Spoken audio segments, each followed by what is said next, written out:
আমার নবীজির অনুসরণ করে আল্লাহ পাকের কাছে দামি হয়ে গেছে। কেমন দামি হয়েছে? নূরুস সুদূর শহরে আহওয়ালিল কবুর একটা কিতাবের ভিতরে বুজুর্গ লিখেছেন যে হযরত ওমর রাদিয়াল্লাহু তাআলার বুকে যখন কবরে দাফন করা হয়েছে, ফেরেশতারা এসে জিজ্ঞাসা মার রব্বুকা, তোমার রব কে?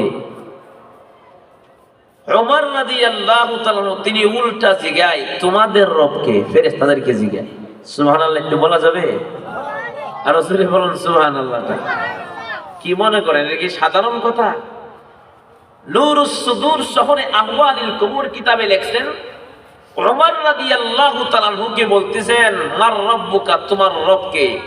উল্টা ফেরেশতাদেরকে প্রশ্ন করতেছেন তোমাদের রব কে?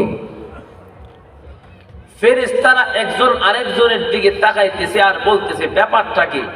আমাগরে পাঠাইছে তার কাছ থেকে সওয়াল জবাব নিতাম, না উনারে পাঠাইছে আমাগর কাছ থেকে সওয়াল জবাব নিতাম? আপনারা সবাই তো জানেন আমার নবী দুইজন বন্ধু নিয়ে রওজাতে শুয়েছেন। একজন হইল হযরত আবু বকর রাদিয়াল্লাহু তাআলা আনহু। তাদের কতই না ভাগ্য জীবন, কতই না ধন্য সাহাবী হযরত উমর, তিনিও আমার নবীজির পাশে শুয়ে আছেন। ফেরেশতা আর হযরত উমর যখন তর্কাতর্কি করতেছেন, এক মুহূর্তে আমার নবী রওজার ভিতর থেকে ডাক দিয়ে বলতেছেন ফেরেশতারা শোনো, আমার ওমরকে রব সম্পর্কে জিজ্ঞাসা করা লাগবে না। তোমরা যেমন রব ছিল আমার ওমরও এমনই রব ছিলে।